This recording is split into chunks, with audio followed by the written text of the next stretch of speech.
Hello, everybody. This is Mr. Kusaj. I've been having a tough time trying to get this way of doing the lessons. Um, the camera at home works fine, but the format that it works on is completely different from what I need to upload it. Um, so now my camera is my phone. So the phone is sitting on top of a little diving board. Uh, oh, so what I'm going to do is use the notes that I already wrote and just kind of go over it. Okay. So I'm skipping the date from now on because I well I want to use these videos again. Okay. So we're up to 4.3. Trig functions on unit circle. So we'll do the unit circle tomorrow, the second half. Today we're going to talk about trig functions of any angle. So if you have a point somewhere on the coordinate plane, any point anywhere on the coordinate plane, we can actually do this. We can create a right triangle with it. Right? So here's my point xy. I draw an angle, and then with that angle, I drop a line this way, or I could do a line this way. It doesn't matter. Either way, you create a right triangle. So if you look at that right triangle closely, here on the side, you can see that it's a right triangle that we're used to. So in this case, here's the angle. The adjacent would be the x direction, and if you look back here, this leg is length x. So this is x long, this is y long, and we don't know r, but we do know these two lengths, right? Because of x and y, the point. We do know these two lengths. What about r? Well, since it's a right triangle, we can get r very easily using the Pythagoras theorem, right? R squared, x squared, y squared. So you do the math, and r is equal to the square root of x squared plus y squared. So now that they give us xy, the point, those two numbers, and we can get our own r using those two numbers, we have all three sides, and we can do sine, cosine, and tangent. So if you look closely, sine is opposite of hypotenuse, so wouldn't that be y over r? And cosine is adjacent over hypotenuse. Here's the angle, adjacent over hypotenuse. And tangent, of course, is opposite over adjacent, y over x. So when we're given a point, we figure out our own r, and we can do sine, cosine, and tangent just with that point and r. That's what I'm saying here. So let's do an example.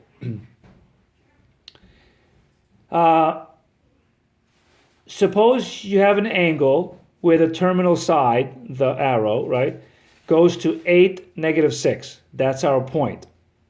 So even, I have a little drawing here, I'll show you in a second, but even without the drawing, even without a diagram, I know that this is my x number, this is my y number, right, the two legs, and then to get my hypotenuse, the r, I know what to do with these two legs, these two numbers, right? That's here.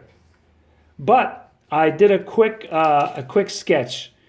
So the reason I did the sketch was, well, now I need to find the values of all six trig functions, and I started with sine, and sine is y over r. I don't have r, so I need r. So I went to the side and did r.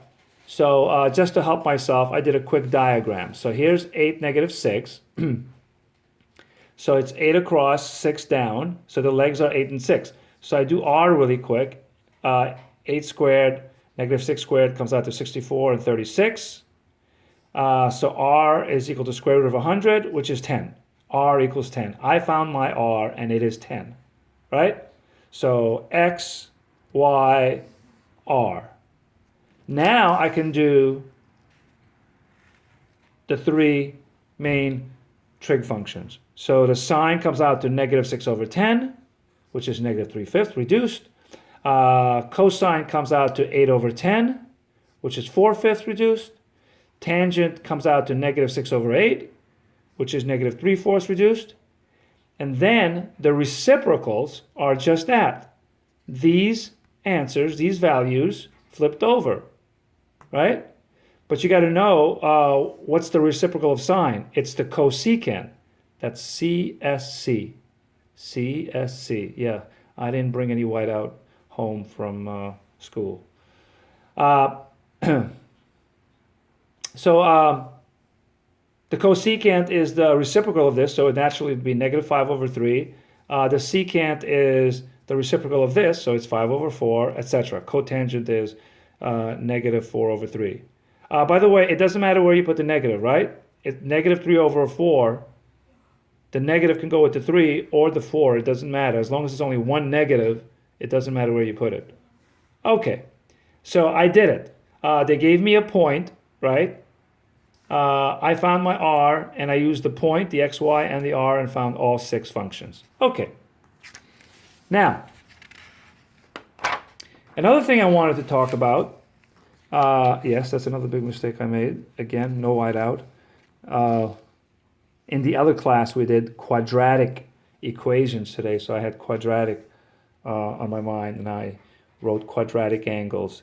Actually, it's called quadrant angles. Quadrant angles. And what quadrant angles are angles that fall right on the axes, right? So if you look at this, we start on the x-axis and we don't open up, right? So you just stay there, so that's 0 degrees. It's a closed angle, 0 degrees. So I wrote 0 degrees, and of course it's the same in radians, 0 radians.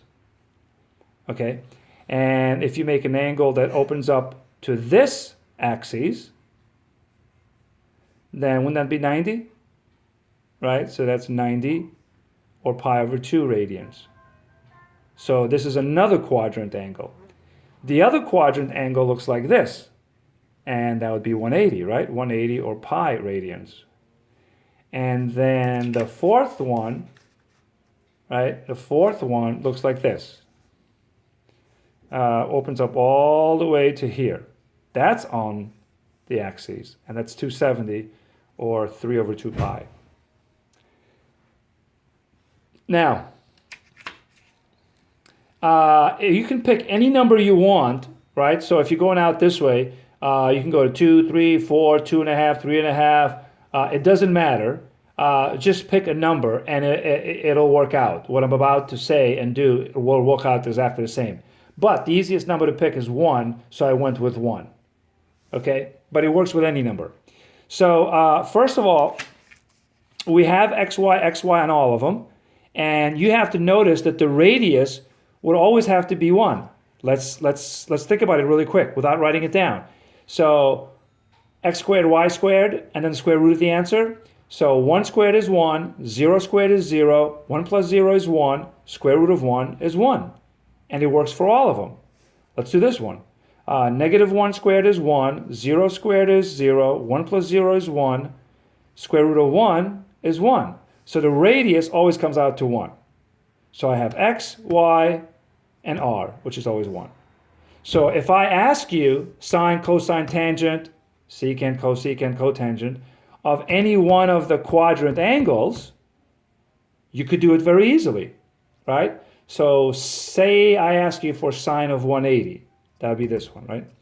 So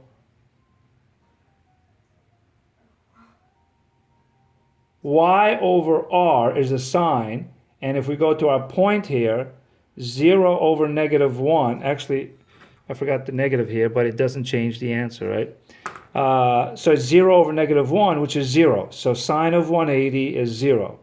How about sine of negative 180? Well, if you look carefully, that's 180. Negative 180 would be the opposite direction, but it ends up in the same place at negative 10. So you get the same answer. Okay. What if I asked you for tangent of 3 pi over 2? You're supposed to know that's 270. You're supposed to know it's this one. So the tangent is y over x.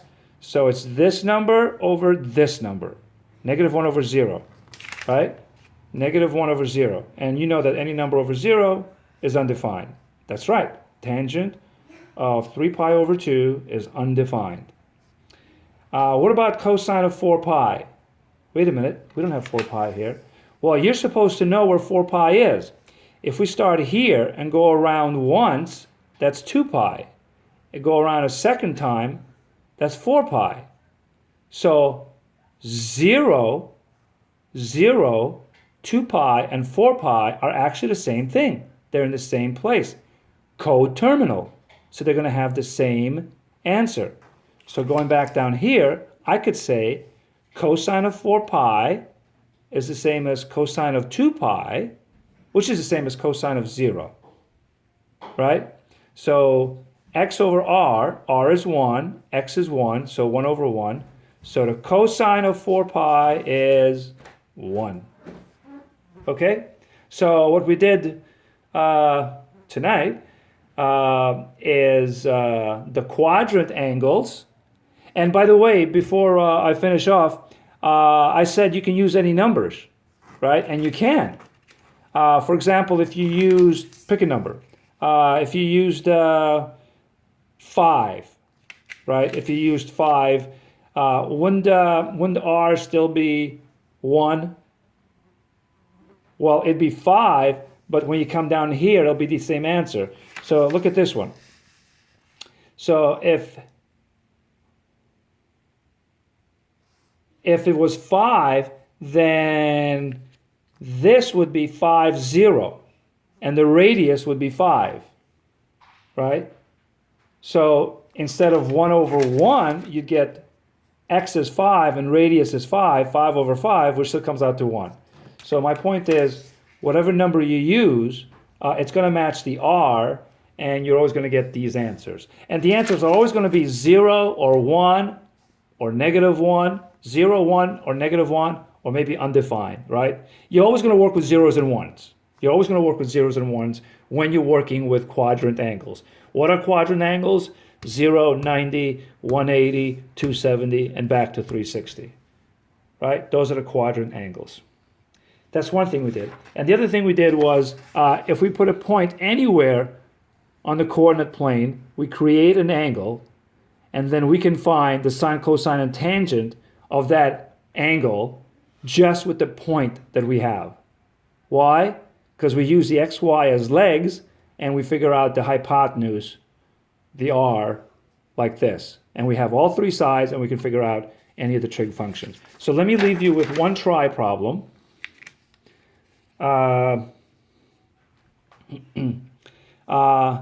It's not going to be a quadrant angle problem. It's going to be one of the original, like the first example.